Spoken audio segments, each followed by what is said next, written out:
Hi friends, hello everyone, welcome back to my channel. In this video we are going to discuss linear dependence and linear independence of vectors. तो इस वाली video में हम ये वाला topic देखेंगे। ये हमारी जो वेक्टर्स की जो जे की जो सीरीज चल रही है इसका 7th लेक्चर है। सो अब स्टार्ट करते हैं। Linear dependence and linear independence. Linear dependence and linear independence. अब लीनियर डिपेंडेंस और लीनियर इंडिपेंडेंस का क्या मीनिंग है? स्टार्ट हम करते हैं लीनियर इंडिपेंडेंस से। अब मैं एक सेट ऑफ वेक्टर्स को, मैं ऐसे सेट ऑफ वेक्टर्स लिख देता हूँ, vector A, vector B, vector C, vector D, आगे जाता जा रहा है। इस सेट ऑफ वेक्टर्स को मैं लीनियरली इंडिपेंडेंट बोलूँगा अगर मैं k1 A vector plus k2 B vector plus k3 C vector up to आगे जाता जा रहा है इज इक्वल्स टू 0। मैंने ये वाला एक्सप्रेशन लिखा, मतलब कि इन वेक्टर्स का एक लीनियर कॉम्बिनेशन लिखा और इस लीनियर कॉम्बिनेशन को इक्वल्स टू 0 कर दिया। तो ये लीनियर कॉम्बिनेशन इक्वल्स टू 0 तभी होगा if k1 is equals to k2 is equals to आगे जाता जा रहा है इज इक्वल्स टू 0।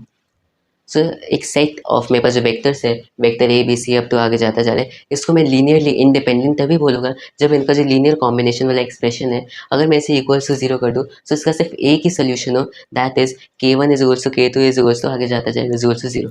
मतलब कि ये एक्सप्रेशन इज इक्वल्स टू 0 सिर्फ एक वैल्यू पे हो, दैट इज ये सारी वैल्यू 0 हो जाए। सो ऐसे सेट ऑफ वेक्टर्स को हम कहेंगे लीनियरली इंडिपेंडेंट वेक्टर्स। और अगर हम इसका ही अपोजिट देखें तो ये हो जाएगा लीनियरली डिपेंडेंट वेक्टर्स। मतलब कि जो इनका जो लीनियर कॉम्बिनेशन है इसके ये जो है इस सोल्यूशन के अलावा कुछ और सोल्यूशंस पे भी 0 हो रहा है। मतलब कि लीनियर इंडिपेंडेंट वेक्टर्स हो गया कि ये expression linear combination equals to 0 होगा जब ये सारे इक्वल्स टू 0 हो गए। लीनियरली अगर वो डिपेंडेंट है तो फिर इस सोल्यूशन के अलावा भी बहुत सारी सोल्यूशंस हो गए। सो ये था लीनियरली डिपेंडेंट और linearly independent vectors, set of vectors की क्या डेफिनेशन है। लीनियरली डिपेंडेंट इसके सोल्यूशन, इस सोल्यूशन के अलावा भी सोल्यूशंस हो गए। लीनियरली इंडिपेंडेंट ओनली ये सोल्यूशन होगा, ये यूनिक सोल्यूशन है। सो ये हमने बात की लीनियर डिपेंडेंस और लीनियर इंडिपेंडेंस की डेफिनेशन की। अब ये कुछ इंपॉर्टेंट प्रॉपर्टी की बात करते हैं।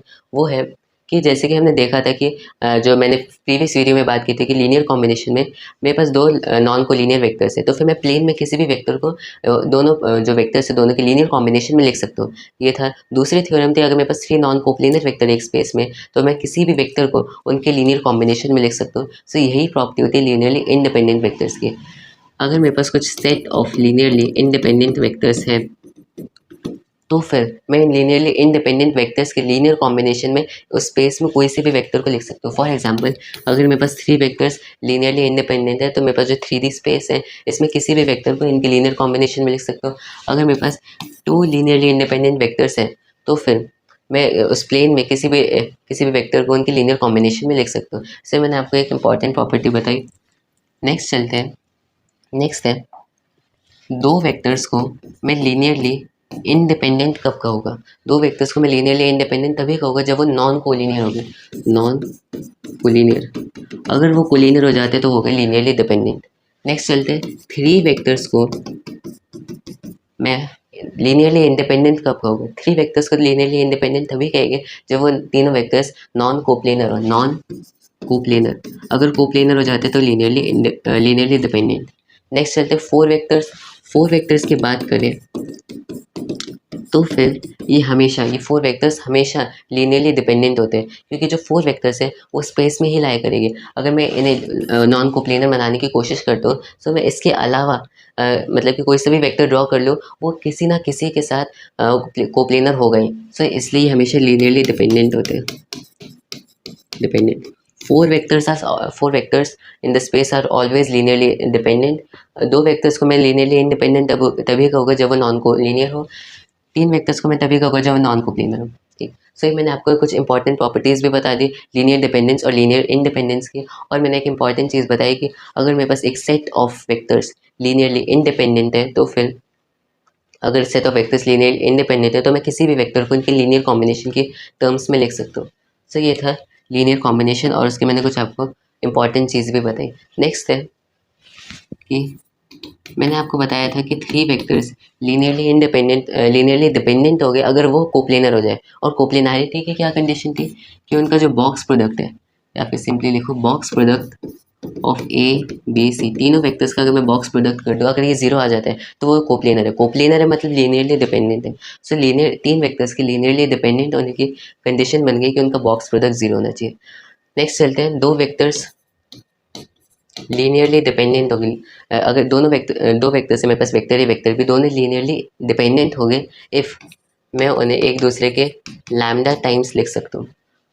ऐसा क्यों? क्योंकि मैंने आपको बताया था लीनियरली डिपेंडेंट हो गया अगर दोनों वेक्टर्स कोलिनियर हो गए। कोलिनियरिटी की कंडीशन ये होती है, मतलब लीनियरली डिपेंडेंस की कंडीशन ये होती है। अगर मैं इनका अपोजिट कर दूँ, that is this is not equal to zero, this is not equal to lambda times this, तो ये होगी लीनियर इंडिपेंडेंस की कंडीशन। से मैंने आपको बताया कि क्या कंडीशंस होती है। अब कुछ एग्जाम्पल करते हैं कि मेरे पास पहला वेक्टर है आई कैप प्लस जे कैप प्लस के कैप, दूसरा वेक्टर है, यहाँ पर लैम्डा लगा देते हैं, आई कैप प्लस 2 जे कैप, तीसरा वेक्टर है जे कैप।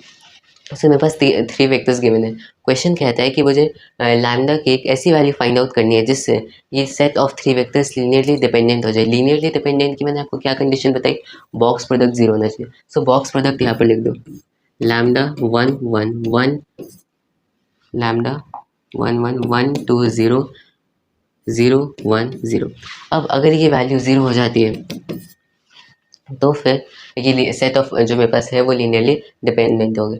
अब अगर मैं देखूँ तो मैं इसे यहाँ पर मल्टीप्लाई करता हूँ, इसे यहाँ पर मल्टीप्लाई करता हूँ, लैम्डा का जो कोफिशिएंट आता है वो जीरो है।